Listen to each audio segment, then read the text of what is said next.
Good morning, student. Myself, Dr. Rajendra Rao, working as Assistant Professor in GS College of Commerce, Wardha. In last lecture,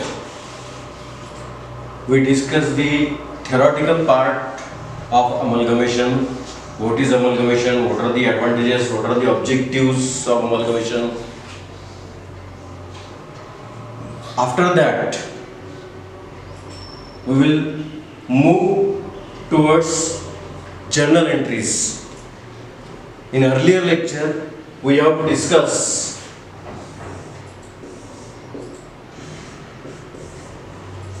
amalgamation. Suppose A company, B company amalgamated and form a C company. A company is also called as vendor company, B company is also called as vendor company, and C company is called as the purchasing company. Here, journal entries may be asked in A company, that means in vendor company, B company means vendor company, and C company means vendor company. As far as practical problem is concerned, in 16 marks question, both A company's journal entry, B company's journal entry, and new balance sheet of C company, or question may be asked in the form of journal entries in the books of A company means vendor companies, journal entries in the books of new company, that is C company, and new balance sheets. So I don't know which question is asked. So for practice purpose, we have to make practice of all the journal entries in the books of vendor companies and in the books of purchasing company. Here first we will see journal entries in the books of vendor company. Books of vendor company. Journal entries in the books of vendor company. First entry is for transferring all assets to realization account. First entry is for transferring all assets to realization account. Journal entry is realization account debit to various assets account. Various assets in the sense that asset एक से ज़्यादा हो सकती है, तो जो assets होंगी, machinery होंगी, बिल्डिंग होंगी, और जो भी असेट्स दी हुई होंगी वो सभी असेट्स क्रेडिट होंगी. इसलिए हर एक असेट्स का नाम न लिखते हुए यहाँ लिखा है टू वेरियस असेट्स अकाउंट. क्या होगा? पहली एंट्री क्या ध्यान में रखना है? For transferring all assets to realisation account. Entry क्या होंगी? Realisation account debit to various assets account. ये हो गई पहली entry.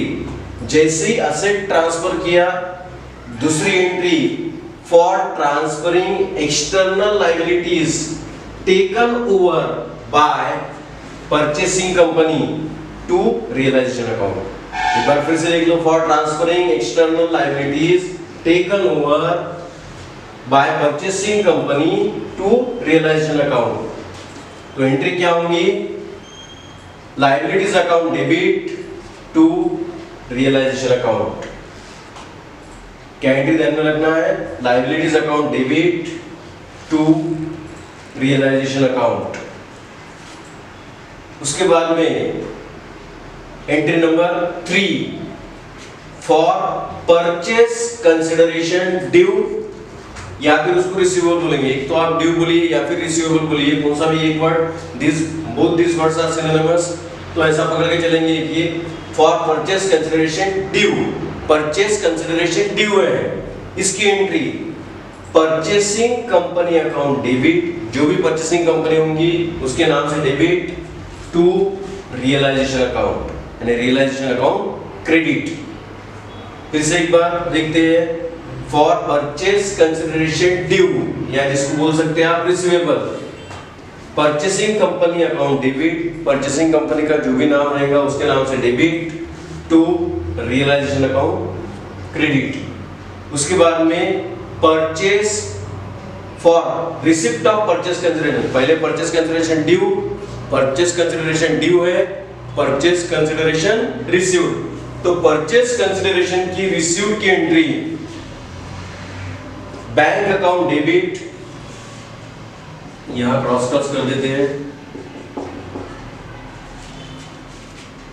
Shares in purchasing company account debit, debentures in purchasing company account debit to purchasing company account credit, यानी purchasing company का जो भी नाम रहेगा उनके नाम से क्रेडिट। अब इसके पहले ही डिस्कस किया है कि परचेस कंसिडरेशन ये कौन से फॉर्म में मिल सकता है। जैसे फॉर एग्जांपल यहाँ परचेस कंसिडरेशन मिला है, चेक मिला होगा या कैश मिली होंगी, इसलिए बैंक अकाउंट डेबिट लिखा। Purchase consideration in the form of shares मिला है, इसलिए in the form of shares भी लिख लिया। इन द फॉर्म ऑफ डिवेंचर मिला है तो डिवेंचर भी लिख लिया। यानी जरूरी नहीं है कि ये तीनों फॉर्म में जो है वो परचेस कंसिडरेशन मिलेगा ही। हमने सब पॉसिबिलिटीज देख के ये एंट्री लिखी है कि purchase consideration due, purchase consideration received. ये जर्नल एंट्रीज में ये एज्यूम करके अपन चल रहे हैं कि purchase consideration in the form of cash भी मिला है, इसलिए बैंक लिखा। In the form of shares भी मिला है, इसलिए in the form of shares in purchasing company, और in the form of debenture मिला है तो डिवेंचर अकाउंट। यानी पूरी एंट्री क्या हो गई, bank account debit, shares in purchasing company account debit, debentures in purchasing company account debit to purchasing company account. यानी purchase consideration in the form of cash मिला है, in the form of share मिला है, in the form of debenture मिला है, इसलिए ऐसे entry हुई। अगर in the form of cash मिला है और in the form of shares मिला है तो ये एंट्री नहीं आएगी। ये एज्यूम करके एंट्री लिखी है कि ये तीनों फॉर्म में जो है वो परचेस कंसिडरेशन मिला है। ये चौथी एंट्री। उसके बाद में पांचवी एंट्री लिक्विडेशन एक्सपेंसेस, एंट्री ध्यान में रखना है, realisation account debit to bank account. Liquidation expenses paid किया तब एंट्री आपको जनरल एंट्री ध्यान में रखना है, realisation account debit to bank account. यानी इसके बाद भी 5 ही जनरल एंट्रीज नहीं है, जनरल एंट्रीज और भी है। जैसे जैसे प्रॉब्लम आएंगे वैसे वैसे अपन जनरल एंट्रीज देखेंगे। वैसे मैंने आपको एक पीडीएफ भेजा है, वो पीडीएफ में जो है जनरल एंट्रीज दी है, वो सभी जनरल एंट्रीज आपको रेफर करनी है ताकि जब यहाँ पे प्रॉब्लम चालू होगा तब वो जनरल एंट्री आपको याद रहेगी। ये बेसिक, ये 5 जनरल एंट्रीज इसलिए लिखी क्योंकि ये 5 जनरल एंट्री जो है लगभग बेसिक है। हर प्रॉब्लम में 99% प्रॉब्लम में ये जनरल एंट्रीज आती है। इसके बाद की जो जनरल एंट्रीज है वो कौन से प्रॉब्लम में आती है, कौन से प्रॉब्लम में नहीं आती है। वैसे पीडीएफ दिया है अपने को, तो पीडीएफ में जैसे जैसे प्रॉब्लम में नई जनरल एंट्रीज आएंगी 5 के बाद, तो वैसे अपन डिस्कस करेंगे। आज सिर्फ पहले ये 5 एंट्री पर कॉन्सेंट्रेट करना है। पहली एंट्री, और ये ध्यान में रखना है कि ये general entries in the books of vendor company है। पहली एंट्री कौन सी है, for transferring all assets to realisation account. Entry क्या की है, realisation account debit to various assets account. दूसरी एंट्री क्या की है, for transferring external liabilities taken over by purchasing company to realisation account. Entry क्या की है, liabilities account debit to realisation account. तीसरी एंट्री क्या लिखी है, for purchase consideration due. Entry क्या की है, purchasing company account debit to realisation account. उसके बाद में purchase consideration received, purchase consideration मिला, उसकी एंट्री क्या की है, bank account debit, shares in purchasing company account debit, debentures in purchasing company account debit to purchasing company account. और उसके बाद में पांचवी एंट्री जो है वो लिक्विडेशन एक्सपेंसेस की है, realisation account debit to bank account. यानी याद रखने के लिए इसमें अकाउंट में पूछी जाती है, मैक्सिमम प्रॉब्लम में जो है वो जनरल एंट्रीज ही पूछी जाती है। वो चाहे फिर वेंडर कंपनी केस में जनरल एंट्रीज पूछी जाएंगी या फिर परचेसिंग कंपनी केस में, लेकिन मैक्सिमम प्रॉब्लम में जो है वो जनरल एंट्री ही पूछी जाएंगी। इसलिए जनरल एंट्रीज इसलिए सभी ध्यान में रखना है। फिर से शुरुआत से देखते हैं। पहली एंट्री कौन सी है? पहली एंट्री असेट ट्रांसफर, दूसरी एंट्री लायबिलिटीज ट्रांसफर, तीसरी एंट्री पीसी ड्यू, चौथी एंट्री पीसी रिसीव्ड और पांचवी एंट्री लिक्विडेशन एक्सपेंसेस। ये सीक्वेंस ही ध्यान में रखना है, क्योंकि कम से कम ये 4 एंट्री, पांचवी आएंगी कभी नहीं आएंगी, कम से कम ये 4 एंट्री तो हर प्रॉब्लम में रहेंगी, इसलिए इसका सीक्वेंस ही आपको ध्यान में रखना है। तो सीक्वेंस में एक बार फिर से देख लेते हैं। पहले असेट ट्रांसफर टू रियलाइजेशन, उसके बाद में लायबिलिटीज ट्रांसफर टू रियलाइजेशन, उसके बाद में पीसी ड्यू, उसके बाद में पीसी रिसीव्ड और उसके बाद में लिक्विडेशन एक्सपेंसेस। ये लगभग कॉमन एंट्रीज है in the books of vendor companies.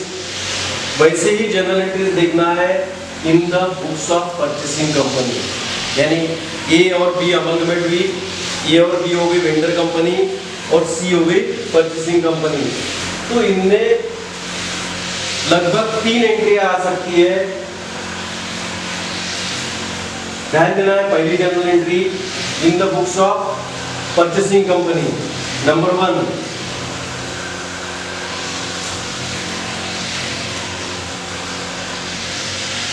assets account debit,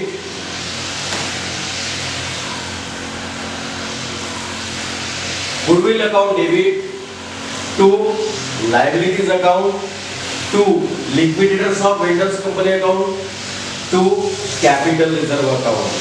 अब यहाँ पे गुडविल अकाउंट स्टार किया है और कैपिटल रिजर्व अकाउंट स्टार किया हुआ है। तो स्टार इसलिए किया है कि either you have to calculate goodwill और कैपिटल रिजर्व। एक प्रॉब्लम में एक तो गुडविल कैलकुलेट की जा सकती है या फिर कैपिटल रिजर्व कैलकुलेट किया जा सकता है। इस एंगल से ये एंट्री करना है, तो एंट्री ध्यान में रखना है। Assets account debit, goodwill account debit, अगर गुडविल आती है तो to liabilities account, to liquidators of vendor company account, to capital reserve account. अगर कैपिटल रिजर्व निकलता है तो कैपिटल रिजर्व, गुडविल निकलती है तो गुडविल। उसके बाद में number 2 for payment of purchase consideration, purchase consideration paid किया, इसकी entry liquidators of vendor company account debit, discount of debenture account debit, अगर डिस्काउंट है तो एंट्री आएगी discount of debenture account debit, to share capital account, to share premium account, to bank account. ये entry है for payment of purchase consideration. और तीसरी entry है for payment of liquidation expenses of vendor company. Entry है goodwill oblique capital reserve account debit to bank account. एक तो goodwill आएगा या फिर कैपिटल रिजर्व आएगा, जो भी आएगा उसके नाम से डेबिट टू बैंक अकाउंट। इतनी लगभग बेसिक जर्नल एंट्रीज है। बाकी इसके बाद भी कम से कम 7-8 जर्नल एंट्री अलग अलग है। जैसे जैसे अपन न्यूमेरिकल प्रॉब्लम सॉल्व करेंगे और जैसे जैसे नई एंट्रीज आएंगी तब वो एंट्री देखेंगे।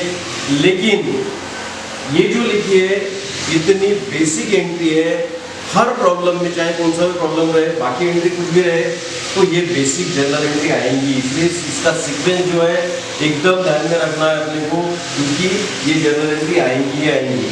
इसलिए प्रॉब्लम पढ़ते वक्त पहले प्रॉब्लम में पढ़ना है कि क्या पूछा हुआ है। इसके पहले ही मैंने बताया कि ए कंपनी और बी कंपनी अमलगमेंट होकर सी कंपनी बनी, तो ये केस में प्रॉब्लम में पूछने के लिए क्या क्या स्कोप है। अब यहाँ पे ए कंपनी यानी वेंडर कंपनी हो गई, बी कंपनी यानी वेंडर कंपनी हो गई और सी कंपनी यानी परचेसिंग कंपनी हो गई। तो पूछने के लिए ये स्कोप है कि ए कंपनी के इसमें जर्नल एंट्रीज पूछी जा सकती है, यानी वेंडर कंपनी की जर्नल एंट्रीज, बी कंपनी की जर्नल एंट्रीज पूछी जा सकती है, बी हो गई वेंडर कंपनीज, सी कंपनी की इसमें जर्नल एंट्रीज पूछी जा सकती है, सी कंपनी को कहेंगे अपन परचेसिंग कंपनी। और ये अमलगमेंट होने के बाद सी कंपनी जो बनी जिसको अपन बोलेंगे न्यू कंपनी, तो ये न्यू कंपनी की बैलेंस शीट कैसे रहेंगी, इतना पूछने के लिए स्कोप है। लेकिन अगर क्वेश्चन पेपर पैटर्न की बात करें 16 मार्क के लिए पूछना है तो लगभग पूछा जाता है कि पूछा कुछ भी जा सकता है, लेकिन जनरली प्रॉब्लम में ये पूछा जाता है 16 मार्क के हिसाब से। ए कंपनी के इसमें जनरल एंट्रीज, सी कंपनी के इसमें जनरल एंट्रीज यानी वेंडर कंपनी के इसमें जनरल एंट्रीज, परचेसिंग कंपनी के लिए जनरल एंट्रीज, और नई कंपनी जो बनी है सी कंपनी, उसकी बैलेंस शीट कैसी रहेगी, इतना अपने को पूछा जा सकता है। तो आज के लेक्चर में अपने को जो है वो एक जनरल एंट्रीज ध्यान में रखना है, जनरल एंट्रीज एक दो बार पढ़ लेना है, वो याद रखना है, और पीडीएफ में जो है बाकी भी जनरल एंट्रीज दिया हुआ है, इसके अलावा भी जनरल एंट्रीज दिया हुआ है। जैसे जैसे प्रॉब्लम में आएंगी तो जैसे जैसे अपन प्रॉब्लम देखेंगे और कोई नई जनरल एंट्री आई तो वो तब की तब देखेंगे। ये बेसिक एंट्री यहाँ पे इतनी इसलिए डिस्कस की है कि ये जनरल एंट्री हर प्रॉब्लम में रहेंगी ही रहेंगी, इसलिए ये जनरल एंट्रीज ध्यान में रखना है। आज के लिए इतना ही, बाकी जो है वो नेक्स्ट लेक्चर में कंटिन्यू करेंगे। आपके लिए होमवर्क सिर्फ इतना है कि कम से कम आप पीडीएफ देख लें। Thank you.